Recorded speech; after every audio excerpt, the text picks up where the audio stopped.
नमस्कार। आज हामी बेनीघाट रुराङ गाउँपालिका 9 ऐबाङ गाउँमा छौँ।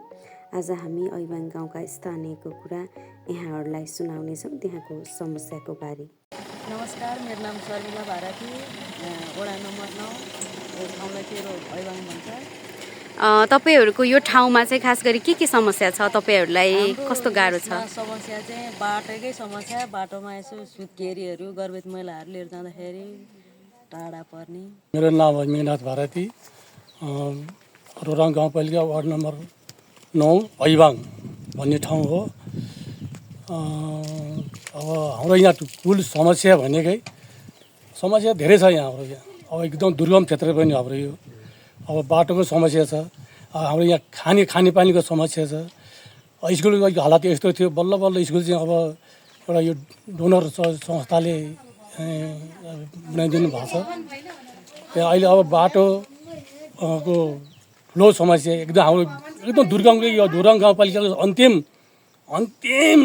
नै वडा नै यही हाम्रो यो हो। पहिला 6 थियो, अहिले त्यो 9 बनाएर त्यहाँ गएपछि अहिले बाटोको समस्या। खानेपानीले हेर्नुहोस्, हाम्रो यत्रो जनसमुदाय छ। हुन त अब यहाँ एक्सन नेपालले पनि खानेपानी गर्यो, त्यो नि सफल भएन। अब कति संस्थाले खानेपानी गर्यो, आखिरमा त्यो सफलै भएन क्या। गर्नु त गर्नुभयो, 2-4 दिन चल्यो, त्यहाँ फेरि छैन। अब हाम्रो यहाँ चाहिँ के समस्या छ भने हामीले सकेछौँ एक घर एक धारा, एक घरको एक धुरीको एक धारा भन्ने हाम्रो ठुलो माग छ। यो चाहिँ प्रत्येक घरलाई त्यो गर्नु पाएदेखि हामीलाई यहाँ त्यही सहज हुन्थ्यो। त्यो भएर त्यहाँ बाटो त्यस्तै हेर्नु, बाटोको नि अब सरसफाइ छैन। अब पानी ठुलो पानी आएपछि हाम्रो बाटो बन्द भइहाल्छ। यसलाई गाडी आउँदैन, गाडी नआएपछि के हामी हिँड्नै पर्छ। त्यो पनि समस्या छ। अब विद्यार्थीको त्यही हो। अब यहाँ तिनसम्म मात्रै पढाइ छ। अब ठुलो पानी आउँछ, खोला तर्नुपर्छ, हेर्नु त यी पारी स्कुल जानुपर्छ। अब कहिले जानु सकिन्न। त्यो पनि समस्या छ यहाँ। यहाँ 5 मात्रै पढाउनु भए पनि यहाँ धेरै अलिक सहज हुन्थ्यो कि, त्यो पनि समस्या छ। अब अरू धेरै छ यहाँ कुरा हेर्नुहोस्। अब विद्यार्थी त्यही हो। यहाँ विद्यार्थी जम्मै चेपाङ जाति धेरै छ यहाँ। चेपाङ चाहिँ धेरै छ यहाँ। सन्यासी गिरिपुरी भारती भन्ने अब थोरै चाहिँ 15-20 घर थियो अहिले त 10-12 घरमा झर्दैछ। कोही बसेन जाने, कोही कता जाने, त्यस्तै भइरहेको छ। जम्मा घरधुरी चाहिँ कति छ गाउँभरि? गाउँभरि 85-86 धुरी। 86 अहिले 90 धुरी नै भयो होला। अहिले हामी जनसङ्ख्या गर्दाखेरिमा 85-86 चाहिँ छ। कोही छुट भिन्न भएर चाहिँ 90 धुरी चन्चुन छ। जम्मा न्यावर, चेपाङ, सन्यासी गरेर त्यति छ। अब त्यसमा धेरै चाहिँ अब चेपाङ जातिहरू नै छ। अब पढाइमा छैन हेर्नुहोस् त। अब चेपाङ जातिले अहिलेसम्म यहाँ एकजना विद्यार्थी, एकजना चेपाङले यत्रो वर्षमा 12 किलो गरेर एकजना छ। जम्मा एकजना छ। त्यहाँदेखि यसपालि यही त्यहाँले बालखण्ड आधारभूत विद्यालयमा अहिलेबाट पढाउनु निजी स्रोतमा नियुक्ति भएको छ। अरू कोही पनि छैन हेर्नुहोस्। त्यस्तो अवस्था छ। यो एकदम पिछडिएको गाउँ भन्नु न, अब ठाउँ भन्नु न, त्यस्तै दुर्गम के, एकदम दुर्गम पनि हो। हामीलाई बाटोको समस्या, खानेपानीको ठुलो समस्या। यहाँ खानेपानीको ठुलो समस्या छ। त्यो चाहिँ अब हामीले चाहिँ के भने त केही सङ्घ संस्था कुनैले के गरिदियो भने हामीले एक घरको एक धारा पनि हामीले त्यो चाहिँ ठुलो जुनै सङ्घ संस्थासित हामीले माग चाहिँ गरिरहेको छ क्या। हेर्नुहोस् त, यासन नेपाल आएर यहाँनिर 6 धुरी स्कुलबाट यहाँतिर 6 धुरीलाई गऱ्यो, खानेपानीको गरिदियो। त्यो एक दुई वर्षसम्म चल्यो।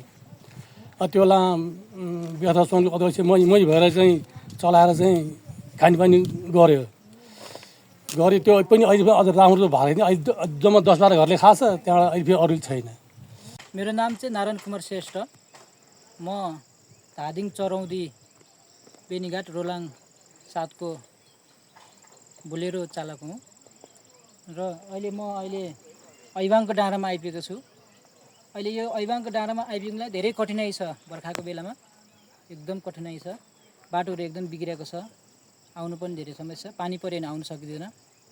र ऐबाङ अब म पहिलादेखि नै आइरहेको कारणले चाहिँ अहिले अलिअलि ठिक बाटो छ पहिलाको भन्दा चाहिँ धेरै अलि सहज भए तैपनि बर्खा बेलामा चाहिँ एकदम गाह्रो नै छ यो ठाउँमा आउनुलाई। यो ठाउँमा आउनु फोर व्हिल गाडीहरू बोलेरो फोल्बेरोहरू त्यस्तो मात्रै आउँछ।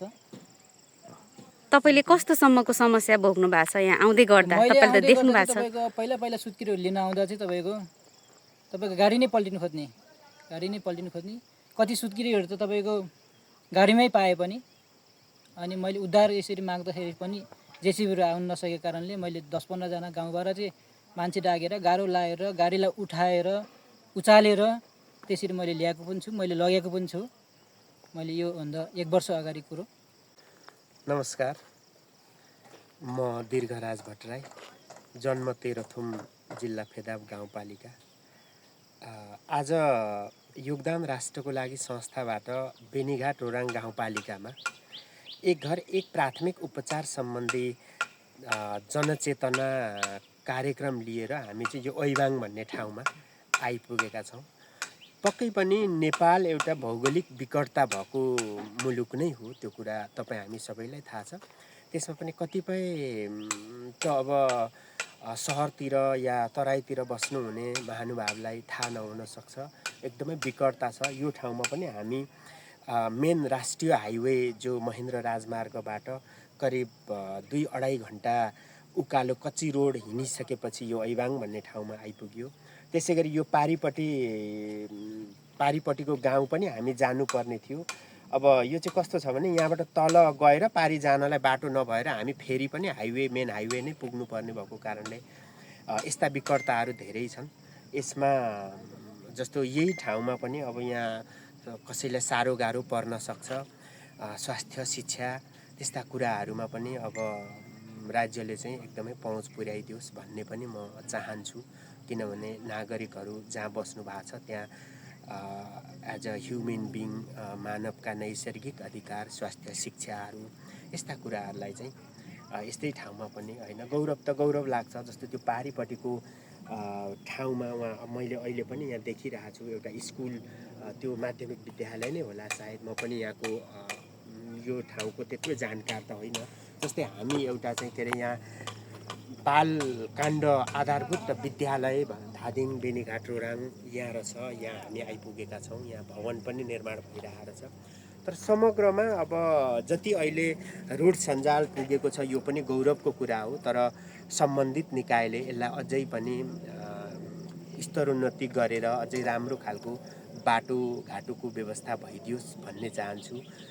यति नै हो, धन्यवाद।